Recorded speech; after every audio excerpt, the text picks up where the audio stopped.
Hey guys, welcome. It's Melanie with KW Austin here in Austin, Texas. I work with the South and North locations, executive team leader at Austin Southwest and the operating partner at the Northwest. So we really cover a lot of the city, actually all of the city.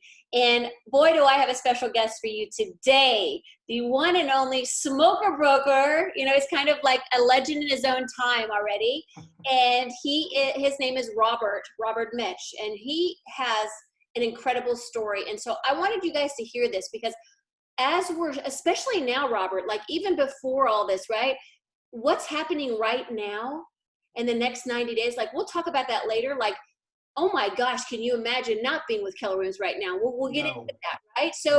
we're going to talk about that. Why an independent broker that had over 120 agents joined Keller Williams, and there's such evidence behind it, and you're not like a on the fly kind of guy. You researched this, you did your homework, Thoroughly. and so I just want people to hear your story. Number one, I think you're awesome, and number two, I love being in business with you because we're in business with you at the Northwest with your Right. awesome team. So why don't you just tell people a little bit about your story and how that came to be? Like what made you come back to Keller Williams, and let's just kind of talk about what attracted you as a very successful independent broker. Why Yeah. Keller Williams? So So thank you I've for been in being real here. estate. I've been in real estate about 20 years, and previous to this, I worked with the executive team at Foot Locker, Foot Action USA, and Just for Feet.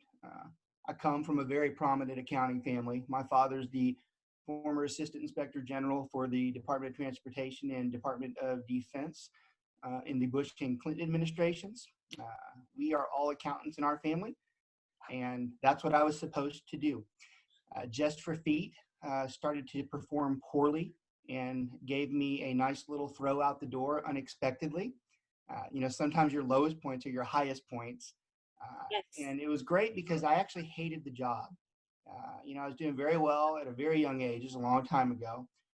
I was in my early 30s, and I couldn't have asked for anything more, but I hated the job. So when that happened, I started looking at things I wanted to do. Well, during the time frame, we had already started doing, my wife and I, we had done some flip houses. I flipped a lot of houses over my time. It's kind of how I got into real estate. Interesting. And yeah, and the guy who's helping us, of course, he's a real estate agent. He goes, you ought to do this. And I was like, do what? He goes, you ought to do real estate. And I go, that is the dumbest idea I've ever heard in my entire life. Nice salaried accountant to idiot commission-based fool. You're like opposite ends of the spectrum, right? But I liked it. So I went ahead and I talked to everybody, and so Keller is just, they're the up and coming at that point, so 20 years ago. So they're really starting to get towards the top as they're, And where were you? continuing Where were you at that time? in Flower Mound. So in Okay. Flower Mound, just north of Dallas, Texas. Okay. So just north of Dallas, Texas. So I talked to a few of the brokers out there. Now my story, and it's important to what we talk about in a little while. I was coming off of a pretty significant job layoff. I was making very decent money, and I knew that I was one of the few that probably couldn't just immediately replicate that income. So for me, I knew I was going to have to do it part-time. Now, traditionally, the brokerages do not like part-time real estate, and Keller was one of the few at the time that was expanding and wasn't, it's not like that's what they wanted you to do, but they weren't against it either. So I went ahead and like I said, I was at the Flower Mound office. That was a really unique office because you had a lot of very high-powered real estate agents there. At that time, you had people like Holly Perry running the office.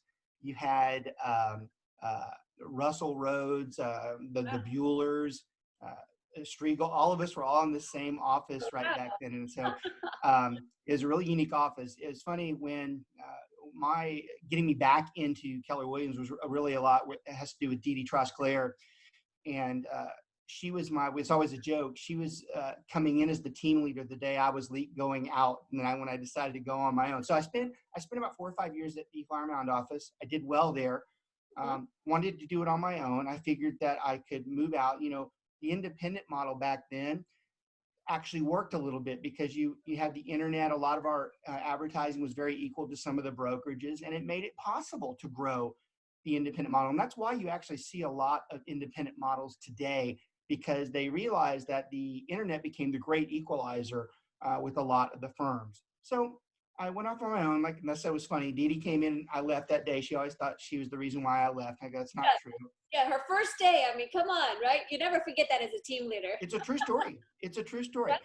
So she went through, I've never burned any bridges, which is always great business advice. I remain very close with her over the years. We go to lunch probably once every year or so, maybe once every 6 months. And she's always begging me to come back to Keller Williams now. And I was just like, why would I do that? I've grown this firm. At the height, we had, 100 and probably 160 or so agents. Yeah. And we were doing very well. I didn't need anything from anybody. Very profitable mid-sized firm. But then that was right up until 3 years ago. And this is where kind of we wanted to talk about how we merged into the independent model and some of this disruption that caused us to make a very significant move. And I always like to make it clear when I had this conversation, we were doing very well. I mean, honestly, we didn't need anything from anybody. In fact, I felt so strongly about that when I met with Gary Keller late or mid part of last year. We had a one-on-one for about an hour, which is always such a privilege, to be able to talk with him, and he takes the time for you.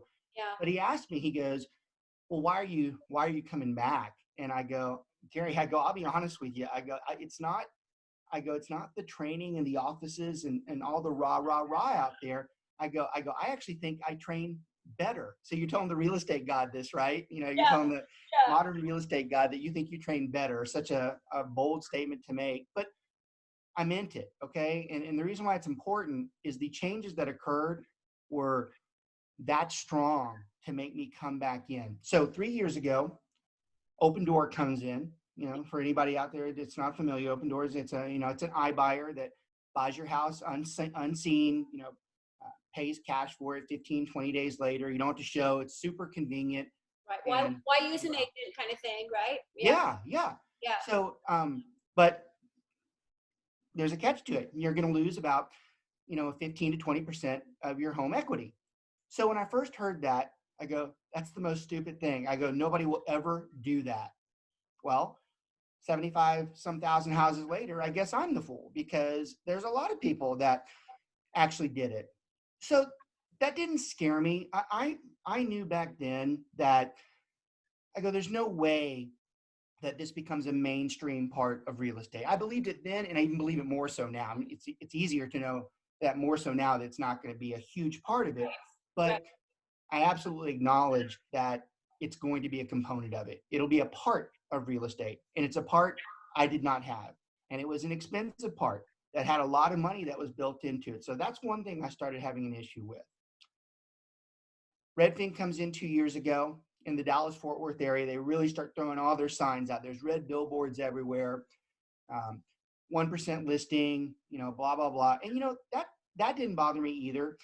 We've always had discount brokerages, always will. Yeah, that's nothing new to us, and that's fine. However somebody wants to do their business. But Redfin was the first time that somebody had actually come in with that type of technology and able to capturing buyers before we could get to them. And, you've done this for a while. You know that half the battle is getting to them first. And Redfin started doing that.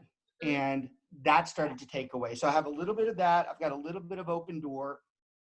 Zillow comes in late or early last year, says they've perfected iBuyer and they're going to compete against us, which to this day, I still can't believe that that's the route they want to take with us. Right. Basically cutting off the hand that's fed you for all these years. Their whole entire industry off of, right. Yeah. I mean, I'll never understand that. So I've got all these people, I'm starting to lose business. We'd become a little stagnant. Recruiting had become a little stagnant. Volumes had we'd always had an upward curve, but now we kind of just started doing like this. And I could sense that something was wrong, and I told you, I emphasized the part about Gary Keller, the conversation I had, because I really meant that it was a very forceful economic change that made me come back in. These weren't simplistic things. And we're talking about billions of dollars that are invested by these companies. And they started pushing me around. And I didn't like it. I wasn't performing the way I thought I should. And I thought it was time for a change. So bring back the conversation. That's why we had to go this long-winded Robert, yeah. real quick, did you feel like you were like we were losing control of our industry a little bit with all Oh, of absolutely. It's vendors, any right? I mean, disruption. huge Any disruption causes that. You right? know, Yeah. any disruption causes that. So yeah, I started feeling concerned Okay. for where I would end up and where I would be. And most important, and probably the number one reason why I did this, I started feeling that my agents weren't adequate enough compared to the rest of the agents out there. And for me, that was the biggest concern. I tell a lot of people that this change primarily was based on what we could deliver to them, because I had finally gotten to a part in my career that I couldn't deliver them anything. And it started to bother me Yeah. just a little bit. Yeah. So there's all this money in there, that's making us do these things. So we reach back out, I reached back out to Dee Dee and, tell her I need to talk with her. She's like, "You want to talk to me?" I'm like, "Yes. Oh, this is nice, refreshing. Yeah, I need to talk to you now, So we have the conversation. Now I could do you had it. a need. What's that? Because now you had a need, Oh, right? a desperate need, a desperate need, and Yeah. one that I felt was warranted. So she introduces me back in. Like I said, I had a lot of goodwill with the Keller Williams folks. Even on my own for all those years, I was always very respectful. I have a lot of friends in the Keller Williams environment. In fact, it's been so nice being back in. A lot of those relationships just started right back up. So Awesome. it was very easy to come in and have the conversations with, our regional director, with Smokey Garrett and with, Dee Dee coming in, and they had a big part in bringing me back into the system, which I'm very grateful for. That's awesome. Yeah. So when you think about that, because then Dee Dee connected us, right? Because you're like, hey, and by the way, I've got a team in Austin. Which was awesome. And that was so exciting because you and I had that conversation the same day you were meeting with Gary, I believe. That's right. It was that day. Yeah, it was all happening at once. And I remember, oh, this is so exciting. Of course we want to expand with you. Yes, we want to be your partners. But what I love about your story is that here you were very successful on your own. You'd done a great job. You really, kind of like every broker's dream, go out, do my own thing. And that used to be the dream, right? Go out, do my own thing. And then life changes and your competition changes. I mean, I always say I can't even imagine not being with Keller Williams now, right? And being able to compete. And the difference is everything that we're doing is on behalf of the agents, right? Right. And so here you are now, fast forward to today, and you're growing. I saw you just made another post. You just hired some more people. You're always hiring, and you're in other markets now too, right? Didn't you just go into San Antonio? Yeah, which has been tough because we get into San Antonio and then the COVID-19 breaks out. So we're having a hard time getting started over there. But yes, we are. Lower tempo, right? Yeah, just a little bit. What's been the reaction for your agents? Let's talk about this, because your agents now they can go in and they can do iBuyer if there's a need. They can offer free mortgages and beat Redfin still all day long, right? Yep. Those are the two major things that made me change. Right? And then you come over and you realize, oh my gosh, there's this thing called Command and the consumer app and all the other things, and Keller covered. I don't even know if your people are using that to a high level, but I'm saying, guys, that now is the time you could call everybody in your database and say, would you be interested in saving money on your homeowner's insurance, right? So it's all of these pieces, and there'll be more and more and more because Keller Williams won't stop, right? Right. So now today, being back in, because now the dust has settled, you're back in. I remember we're at family reunion, and Simon Sinek had the flu, and so they were like, okay, we're gonna interview some different people, and you're texting me, OMG, I want to be on stage with Gary Keller, and I think you did a great job. What would you say to people, because now our world has changed so much more than since when you joined with this COVID-19? Right. I mean, what are your thoughts on that? Like, how are the little guys even going to stay in business? So the model, from my standpoint, has been broken for quite some time, for at least the last 4 to 5 years. And it got worse and worse and worse. This virus is just like a terrible icing on the cake to that, because, I've been over the last few weeks talking with a lot of the independent brokerages that are on my list. And I'm just like, look, I don't know how you're really making it right now, because I know what you're going through, and I know the resources that you have, or probably more important, don't have. And it's a really kind way of saying it. I'm like, I just don't see how you're able to adapt. I mean, I'm not some small brokerage that had, I mean, I had a lot of people that work for me and still do. And I know what it's like to be on your own like that. And it is not a good feeling. They have got to be running scared at this point. And if they're not, that's even more foolish, because that means that they don't know the things that they're missing. You know, all independent brokerages will say that they have some type of training model, they have some type of virtual, but it's nothing even close to what we're doing. And we're literally putting the top part of our people in Keller Williams into the houses of every agent that we have across the world, making sure that they have the tools that they need. And then on top of that, you have every region and every team, they're doing the same thing. So you have so many multiple levels that, you know, you start the conversation off with, you know, how would it have been not being here right now? I don't know. I don't think I could have handled it. Right, exactly. I think it would have just driven you faster and accelerated that to get you back to Dee Dee in those conversations at Keller Williams, because at some point you would have looked up and said, oh my gosh, you know, because life was already showing up for you. You were already feeling it. And I think that the smaller brokers, honestly, the independents out there, maybe either they have their head in the sand or they just don't believe it's really happening, but it is. The toughest thing for an independent brokerage, and I've had a lot of conversations with some of the high folks up in Keller Williams, people like such as yourself, and I tell them all the time. I have a lot of people that ask me to talk to an indie broker to tell them my story. The indie broker is very, very proud. They are very proud of what they've built. They're very, as they should be, they're very proud of that they created something that has meaning. And it's very hard for them to acknowledge coming back into Keller is like something giving it away. But one of the things that we all need to be doing, and we've really started to push this harder, is that it's taken me over 7 or 8 months now to realize I haven't lost anything. I still run SWR the exact same way. I just got 2 very powerful initials behind it with a bunch of other power behind that. And see, that's something that Gary has changed over the years, is that maybe 5 or 10 years ago, we wouldn't have been like this.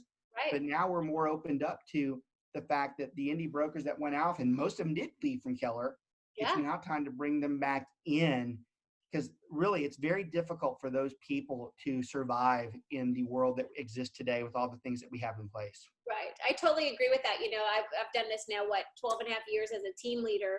And you see that it's like that natural progression of an agent, right? They grow their team and they think, and I thought that when I got my license, I'm going to go to Keller Williams and then I'm going to go build my own company, because that's what you do in real estate. That's right. I thought that was the plan. I thought that was the path, right? Of course, then I ended up being a team leader because I'm like, I'm not going anywhere. This company's where it's at, right? But think about all those people. So there's a lot of ego attached to that, and there's a lot of like just disassociation with what's actually happening right now. Right.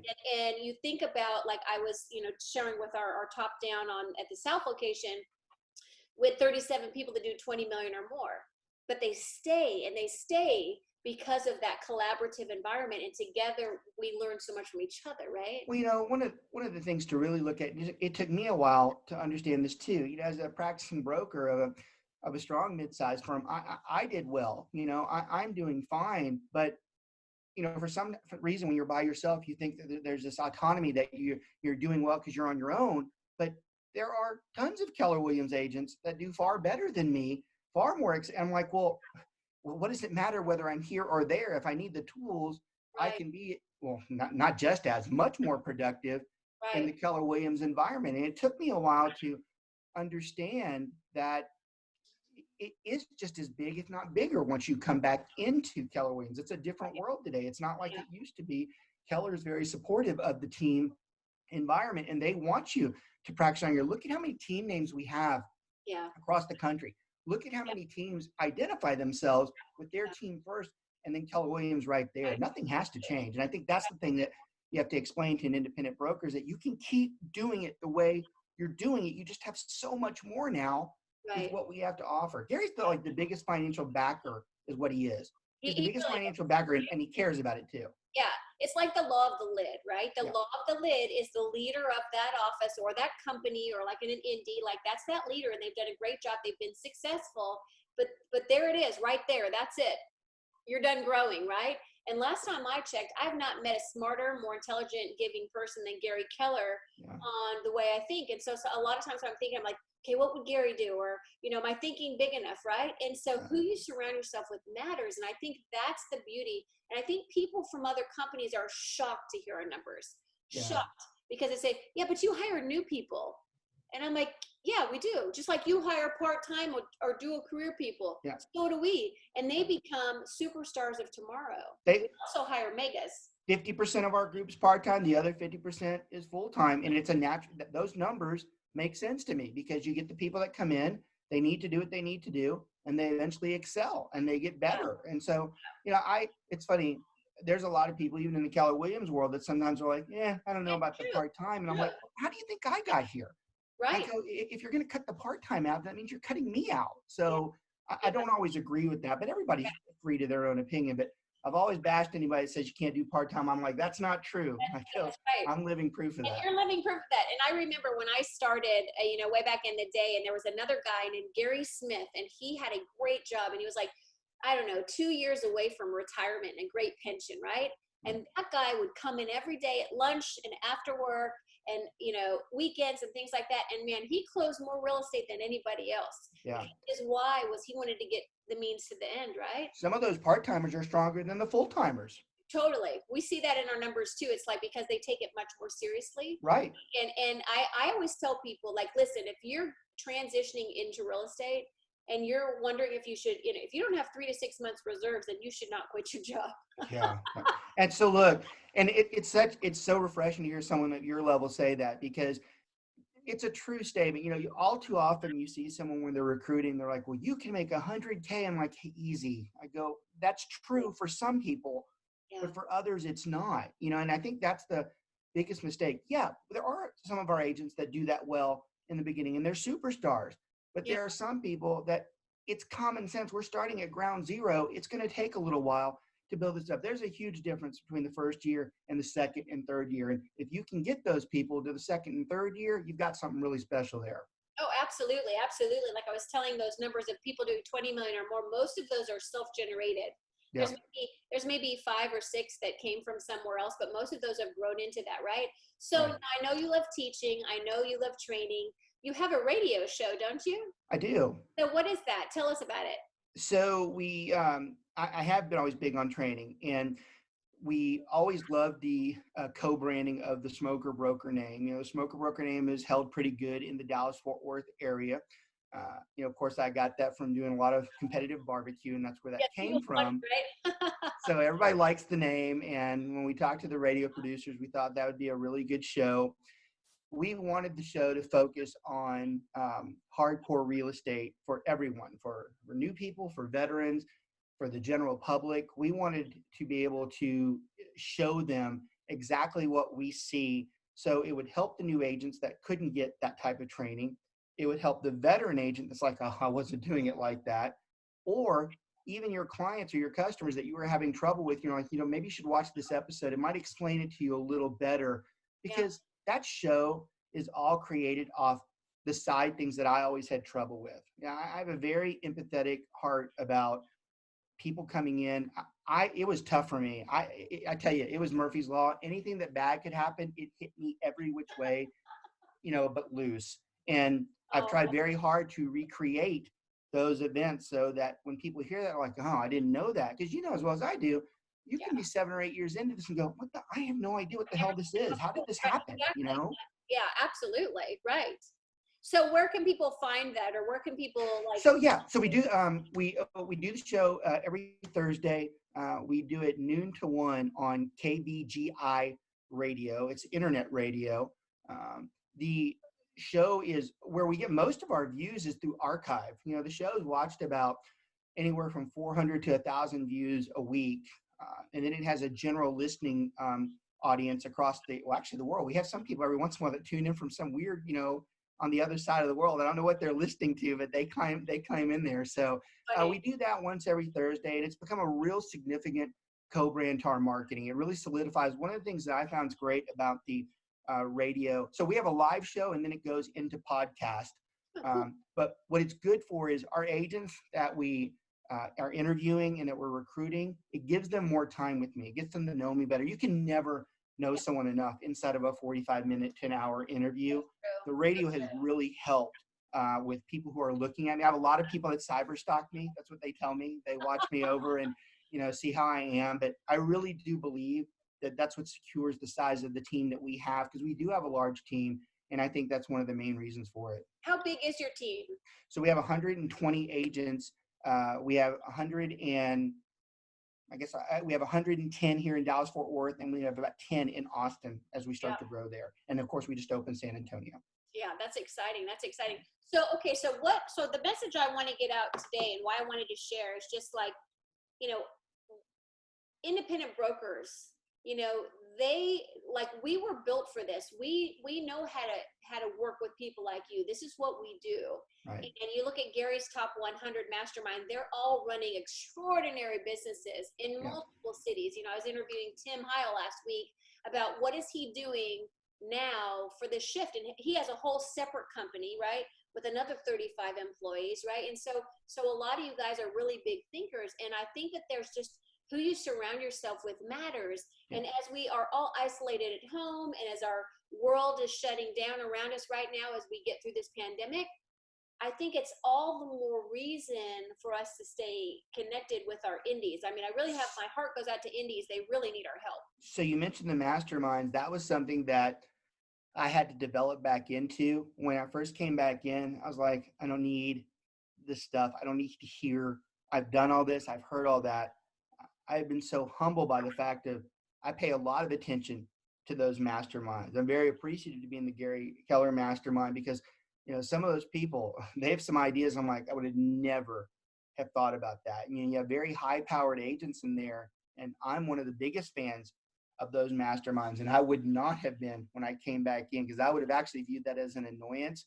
Now, believe me, I look every time something comes through, I'm paying very close attention, especially the ones that have repeated information that they put out there and that have really big business. I pay very close attention to what they're doing. So it's very helpful. And you talk about like right now for an indie doesn't have that. And indie thinks that they know everything on their own. Like they don't know a damn thing compared to what everybody else is doing. You think about the pandemic right now.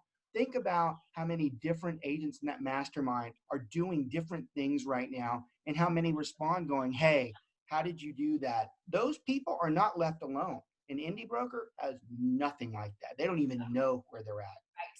It's so funny too, because I'm friends with a lot of people who own indie brokers and brokerages in Austin, and I respect them. And at the same time, I realize, wow, they're really not coachable, right? They're really not in a learning phase because they think they know everything already. Right. And it's so interesting. When they shift and can like actually open their mind, but it's I think it's because you're used to doing it all and having it all on your shoulders, right? It's like a team leader comes and shadows me. Like I love that. And I tell them, I said, listen, I'm so excited you're hanging out with me today. I'm going to learn more from you than you're going to learn from me. And they're like, what do you mean? I'm like, because you're going to be with me all day, and then we're going to talk through all the breaks, and I'm going to learn something from you because you're going to do something differently that I don't do. Well, it's just like on the radio show. I bring the guys on because I have a script that I'm going off of that I want to talk about. They drive the show. They're the ones that come up with something. I'm like, oh yeah, I forgot about that. So believe me, it goes right back and learning from them too. Exactly. Okay, make sure I don't miss any.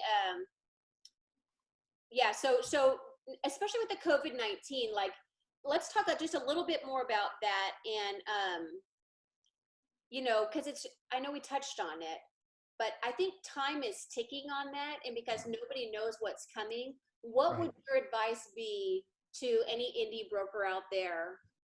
Yeah, so we've been talking heavily about the communication level, not with just your agents, but all your clients and customers, making sure that they know that they're out there. Now, I've taken a different path in, there's a lot of people in the Keller Williams environment that are calling, still cold calling, and most of them are very respectful of what's going on. Right. We've been more of the, hey, look, are you okay? How things going? Just making sure that they know that we're out there. We've adjusted our marketing to where we have a lot of presence on social media where the guys go out there and they do like they invite all of their clients to like if one of the agents is doing like a yoga class, they tag all their clients, say you can join in today. I saw one the other day where they did some type of presentation, and they had they were raffling off 2 or 3 $100 gift cards. So all these people were engaging, and we've tried to keep that communication level extremely high. Now, from the agent side of it, obviously we do the at least weekly, sometimes bi-weekly meetings just with the crew ourselves. You know, Zoom is nice for us because we can get most of our agents on the upgraded plans. We can get most of our agents on. Our Austin agents are on there. You know, our Dallas agents are on there, which is really nice because they all function as one when we do that. So we try to keep that communication very high. But the thing I've pressed on to most everybody, and I was talking with Paul, I think it's Paul Morris. Is he the regional director on the West Coast? Is that his name, Paul Morris? I think that's what his name is. We were talking about this the other day, and for me, as tough as this has been for everybody, and for all the agents who are worried, all the clients are who worried, and there's no doubt there should be some worry out there. In my opinion, there is a euphoric end to this. You know, I do believe that it will be a little rougher before it gets better. I do think we still have some toughness in the way this pans out over the next few months. I do think we're probably not going to have the best spring that we could have, but I damn well think that we might have the hottest summer that we've ever had. I believe when this thing pans through, and it could be 6 or 7 months away, but I think as we continue to see the death counts kind of flatten out, the economy opens back up, I do believe you might see a euphoric end to that where people almost become, look, if we can beat this, we can beat anything. This has been the worst thing that's ever happened to us in our entire lives. Right. And we can move past this and move on. There could be a very high euphoria. You know, you've heard a lot of people talk about comparing this to 2008. I'm like, there's a big difference between this and 2008. The housing market went limp into 2008. We didn't have an inventory shortage in houses in 2008, whereas today we do. The housing market is still strong. You know, the biggest threat to the housing market is not the virus itself, it's more of unemployment. But a lot of us believe that the unemployment is just going to shift in where the jobs are. And with the amount of stimulus coming out, it just might be enough to make us get back on gear quicker and be better than we were before. And that's something we've been pressing very heavy to all indie brokerages, customers, clients, and our own agents as well. Yeah, it's interesting times, you know, and I heard Gary Keller on a call this morning. He said, your goal is to survive as best as you can. Yeah. Remargin your expenses, which we talk about, and go deep within your relationships with your people. And that's what you're just talking about. And there is a Facebook page on called Shift Pivot Ahead. Yep. If people don't know about that's for everybody. We've opened that up to the entire industry, and Jason Abrams and, you know, Jay Papazan and all these great leaders in our company are bringing such great materials right now for everybody to get through this, because this is kind of a we thing. We're all in this together. We are. Another announcement that came out this morning is Bold Pivot. And Bold Pivot, you know, we were launching that at the Northwest, and then all this happened, so we couldn't do physical bold. So, man, in 3 seconds flat, they had it online and this and that. Well, they just announced this morning they've opened registration to everyone, and we can bring guests. And it's a 4-week bold class for $99. And so, you know, people are getting there because what are you going to do? And everything's about getting people through this, getting people through the next 90 days. That's exactly right. And that's the key, bridging, making a bridge. We know there's going to be a hole there. We know there's going to be a fallout in some of the agents, whether that's good or bad, it's a fact, but the ones that remain, it will make them stronger as they move forward. And honestly, it's probably time for a little bit of a thinning out. There might be some people out there that we need to push up and to motivate them to do better in this type of market. So we might find out where the real agents are. I think this is a real market share gain opportunity, honestly, for Keller Williams, because I think people like you that were independent brokers that before, like you found that on your own because you felt the pressure of iBuyer and Redfin and things like that. But the other ones that were ignoring that, now they're really going to feel it. And so I'm really excited about the conversations in the next few months that we'll be having. You know, I want to give you some tips to anybody who's watching out there as far as when it comes to the independent recruiting an independent broker, because there are some things that are very sensitive towards the indie broker that a lot of people, when they recruit, they don't realize. For one, and again, I've had this presentation a lot over the last 6 months or so, but one of the things that a lot of people are very surprised about when I talk to them is recognizing the fear that an indie broker lives with every day. The fact that all it takes is one horrific car accident for that whole independent brokerage to be wiped out in less than, minutes. Right. There's no backing that we have for that. Right. So you have people who are, a lot of people are always surprised by the fact that I told them, I go, that's the stuff that kept me up at night. They're like, well, that wouldn't come on you. I'm like, oh, it always comes back on you. Yeah, they'll go through the insurance of the agent because they're independent, but I promise you, one way or the other, especially if it's a fatality, I go, they're going to come back. Those are things that you wouldn't think that an indie broker worries about. Sure. The obvious ones. You have how great it is. And I will tell you, these were the two major reasons that we brought the guys back on. When we talk to people these days, our guys are trained. When I say guys, I mean guys and gals. Our guys are trained that they start and end every conversation with, hey, look, do you want me to buy this house? It might not be the most flattering offer, but it's an option that you have. And do you want us to be able to advertise that we can provide, special financing, probably anywhere from $3,000 to maybe even $10,000 in basically cash and closing costs to the buyer. And what's great about that, if you really want to take the power of Keller Williams Mortgage and the iBuyer system, when you're interviewing for a house and you've got multiple other brokers in there, you've got Keller, Remax, whoever else out there, some discount brokers, when we're interviewing and we're against them, we'll tell them that, look, those are great folks over there, because we're always very respectful of our competition. But in the end, I'm like, look, even though this might not be the best offer on your house, you very well might want this. And, now look how powerful that is today. We were talking about that 6 months ago, where people are like, oh, I don't want that offer. But now there are a lot of people like, hang on for a second.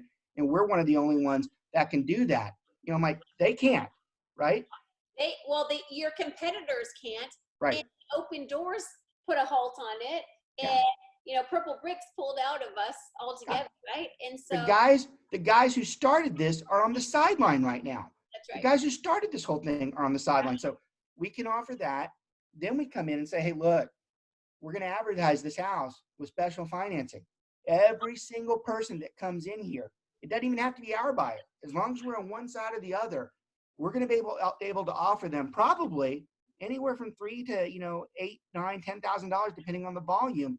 That's right. Even if you can't stand us, you would still be a fool not to go with us. If you've got the houses here, Keller's here, and you have Remax over here, and it's the same house, why would anybody go here first when we're offering all of these things? We've had people that are family members of these other firms that have come to us because they're like, well, that would just make no sense. Why not to do that? Those are extremely powerful when you're recruiting an independent brokerage. So powerful.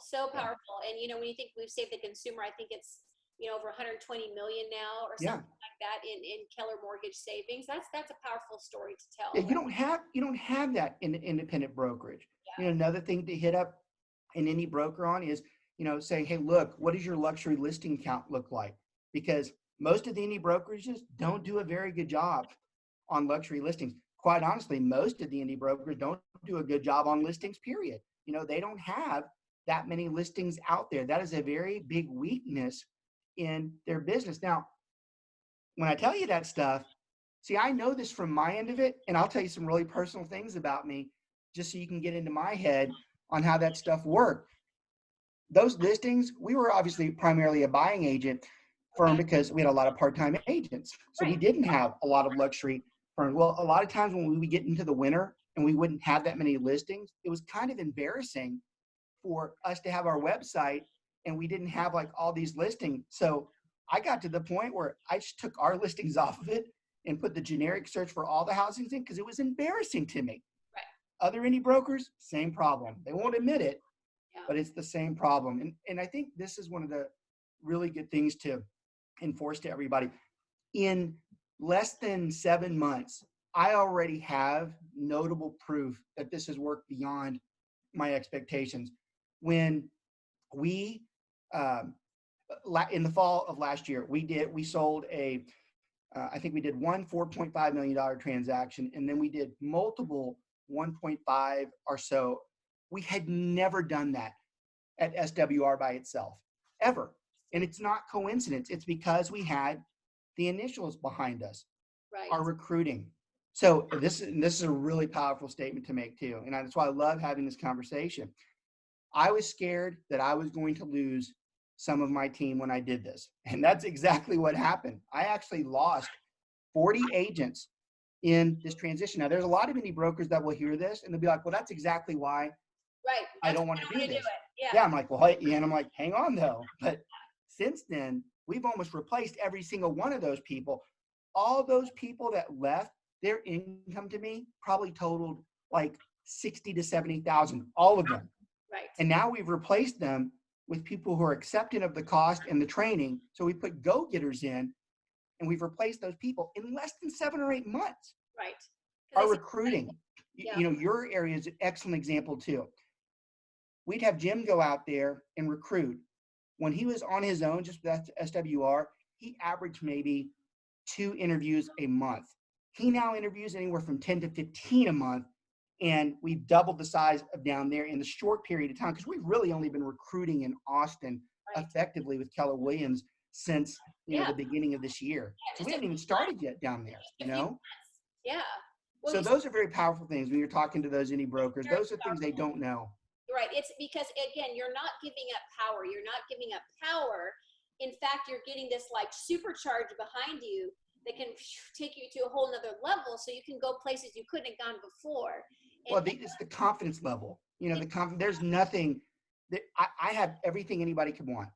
There's nothing that anybody else has that I don't. So when I'm out there and my guys are out there, that I almost believe that Trek should put in a province that says that you have to disclose if you are not able to give a client every bit of the consumer resources that they need. I actually think they should be forced to disclose that, because it's a true statement. They don't have everything, whereas we do.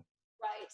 And you think about, for the consumer, there's so much confusion out there, right? They're being inundated by all this advertising. And so now, they just want somebody to educate them. And I think when you have all these tools, you become that just the person that can walk them through to help them understand what is the best way for them to move forward. Absolutely. Whichever way they go. Okay. So last question, what's next for you? We're going to continue. We want to thrive the state of Texas. We want to have somewhere around 30 to 50 agents in the Austin area by the end of this year. Although I will admit this virus is hurting me a little bit with that. So my numbers aren't going to be where I probably wanted, but that was my initial, and I'm going to still stick with it out of confidence that we can still do it if things get back on. San Antonio. What's that? I wrote it down. Yeah, it'll be embarrassing if it's not there, but San Antonio, we're going to try to, right? That's Robert, if he has 30 to, okay, yeah, got it. Yeah, so we're going to try to get a good start in San Antonio to have 15 to 20. So we're talking about having 50 to 75 agents in the southern part of the state. I have not yet addressed Houston because it's such a mammoth animal in itself. Yeah, it is. That's high on the list as well. So I think once we can perfect what we're doing in Austin and San Antonio, and your crew has been so fundamental in teaching us and showing us how to operate. I've made some mistakes as I've gone in there, didn't understand some things, and they've been so helpful to really set the model that we can move into these other areas a lot easier. Right. Than we first already, did. Right? Because you've already done it at the Northwest and Austin, right? Yep. And so now you can go easier into San Antonio, and then whatever you go. And don't you find, this is another thing for indies, it's like, because there's a lot of, the indies are usually really talented, smart people, right? They're just really talented, and they have big goals. But think about, what if you could streamline your growth through somebody that's already way bigger than you, and leverage that, right? And launch it is leverage. And that's it's just leverage. And that's I consider it the greatest financial backing, because as long as I do what I'm supposed to do, I've been given the tools to utilize and fulfill those goals that we have. And I have the strongest business partner in the world doing that for me. They want me to succeed more than I want to succeed. And that's something that's very comforting. It's like, it's very hard to fail with the expertise that we already have, combined with all the backing that we have with Keller Williams. And everybody from the executive level down wants you to do well. You know, I can't count the amount of times that Smokey reaches out to me and says, hey, look, you know, how are you doing? I want you to, you know, he wants me to succeed. He genuinely wants me to succeed. It's not just a line, just like you. You're an extremely genuine person. I don't think anybody would not truly believe that you want someone to succeed. And when you have people like that are driving you, it's very hard not to do well. In fact, you'd almost be embarrassed that you disappointed them if you didn't do as well. You know? Right. I know what you mean. And so, well, really, so, okay, got the growth, you know, and I just appreciate you so much, because I think your story is such a testament, and we're talking to many indies here in Austin, and I know team leaders are talking to indies all over, but I really, really believe that you are just such a shining example of how this is such a fit. I mean, it's just such a perfect fit to accelerate. It doesn't take away from anything that any of your goals. If anything, it amplifies them, right? Oh, it absolutely is amplified. It's completely amplified it. It's put me, it has given me a rebirth. Yeah. It is giving, I'm 20 years into this industry. It has given me a rebirth, a whole new sector that I can take everything that I've learned and now apply it and move forward. You absolutely have that right. Yeah, and it's so exciting, and yet you still brand yourself, and it's still you first, Keller Williams second, right? It is, and it's a very close. They're very close together. Right. Because I love Keller Williams, but it's nice to have the identity between the group, because we can still run things small if we have to, but then we have all the big if we need that as well. Well, and you're not losing who you are, I guess is my No. point, right? You're not losing who you are. And I know you had an email going last week with Alice at the Northwest, and she was tracking down some lease payment. And you're like, see, this is exactly why, you know, independents should be partnering up. So that's a really good point to make, because I don't think the indie broker realizes how much they go through on a weekly basis. You know, on my own, and this is a terrible comment, I do this to Kevin Cannon all the time, and to Barb Trumbull and Ann LaCusta, who are just so great. You talk about people who support you. But I do this with them, and this is a terrible thing to say, but it's a real cement on why it's important. That I'm in charge of that group. I'm the one that's out there. But in the end, the liability still lies on Keller Williams, because they have the resources to handle that stuff. They have the attorneys. They have the background. On my own, I don't have all that stuff. I have to address it. If I mess up, it's on me. Right. Keller's so powerful. People like Alice, people like Barbara, you know, people like Ann, people like you, they've seen this before. They'll go in and they'll be like, hey, look, we've had this, we'll handle this. That's a lot of stress off of me. And what I've found in this brief time that I've been back is that I've been able to concentrate more on recruiting and growing versus having to deal with the administrative and the negative side of this. I mean, the Trek complaints alone are just infuriating. Yeah. You know, it's like a 20-page dossier because someone didn't lock the back door. Exactly. It's the dollar producing activities instead of horrible stuff you have to deal with that now's off your plate, right? It's beyond off my plate, and it makes a difference. It lets me focus on what I am responsible for, which is helping the agents and recruiting agents. That's what I'm supposed to do. That's what my day-to-day is supposed to be. As an indie broker, that became like 40%, and then the other BS was 60%. That's right. That's right. And at the end of the day, you're going to end up making a lot more money and growing a lot bigger than you ever would have. And that was Dee Trostler is the one that finally made me believe that.